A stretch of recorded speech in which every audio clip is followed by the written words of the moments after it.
IPL final match గురించి ప్రపంచవ్యాప్తంగా cricket అభిమానులు ఎంతో ఆసక్తిగా ఎదురుచూస్తున్నారు. ఐపీఎల్ ఫైనల్ మ్యాచ్ జూన్ 3న అహ్మదాబాద్లోని నరేంద్ర మోదీ స్టేడియంలో జరగనుంది.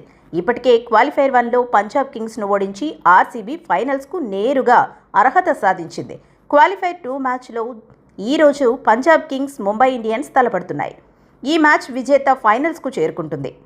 ఈ నేపథ్యంలోనే ఫైనల్ మ్యాచ్ కోసం క్రికెట్ అభిమానులు 1000 కళ్లతో ఎదురుచూస్తున్నారు. అందుకే కాకినాడ జిల్లావాసుల కోసం రాజ్యసభ సభ్యులు ఏసీఏ కార్యదర్శి సాన సతీష్ ఐపీఎల్ ఫ్యాన్ పార్క్ ఈవెంట్ను భారీగా ఏర్పాట్లు చేశారు. దీంతో ముఖ్యంగా కాకినాడ నగరవాసులైతే ఐపీఎల్ ఫ్యాన్ పార్క్ ఏర్పాట్లపై హర్షం వ్యక్తం చేస్తున్నారు. ఈ రోజు జరుగుతున్న క్వాలిఫైర్ 2 మ్యాచ్ జూన్ 3న జరగనున్న ఐపీఎల్ ఫైనల్కు సంబంధించి ఐపీఎల్ ఫ్యాన్ పార్క్ ఈవెంట్లు మొదట గుంటూరులో నిర్వహించాలని భావించారు. అయితే కాకినాడ డీఎస్ఏ గ్రౌండ్స్కు మారాయి. రాజ్యసభ సభ్యులు ఏసీఏ కార్యదర్శి సాన సతీష్ చొరవతోనే ఈ ఈవెంట్లు కాకినాడకు మారాయని స్థానికులు చెబుతున్నారు. ఇక ఫ్యాన్ పార్క్లో చాలా ప్రత్యేకతలున్నాయి. IPL qualifier 2 match final match చూసేందుకు కాకినాడ నగరం క్రికెట్ అభిమానులతో పాటు జిల్లా నలుమూలల నుంచి అధిక సంఖ్యలో తరలివచ్చే అవకాశం ఉంది కాబట్టి కాకినాడ డీఎస్ఏ గ్రౌండ్స్లో భారీ ఏర్పాట్లు చేశారు. ఐపీఎల్ ఫ్యాన్ పార్క్ ఈవెంట్లలో ప్రవేశం పూర్తిగా ఉచితం.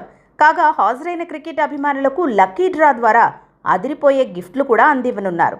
భారీ ఎల్ఈడీ స్క్రీన్లపై ప్రత్యక్ష ఐపీఎల్ మ్యాచ్ ప్రదర్శిస్తున్నారు. సంగీతం, డీజేలు, స్థానిక ప్రదర్శనలతో వినోద విభాగాలు కూడా ఏర్పాటు చేశారు.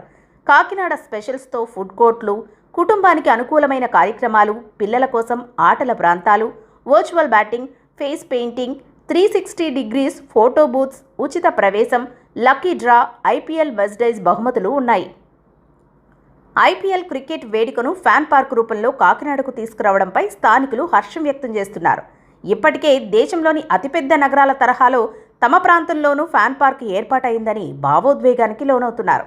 కాకినాడ నగరవాసులు ప్రతి కుటుంబం, ప్రతి యువత, ప్రతి క్రికెట్ అభిమాని ఐపీఎల్ ఫ్యాన్ పార్క్కు వచ్చి నగరం పేరు మారుమోగిపోయేలా చేయాలని ఇప్పటికే రాజ్యసభ సభ్యులు చెప్పిన నేపథ్యంలో సాన సతీష్ ఓ ప్రకటన ద్వారా ఈ ఈవెంట్స్ను విజయవంతం చేయాలని కూడా పిలుపునిచ్చారు. ఈ నేపథ్యంలోనే డీఎస్ఏ గ్రౌండ్కి భారీగా అభిమానులు చేరుకున్నారు.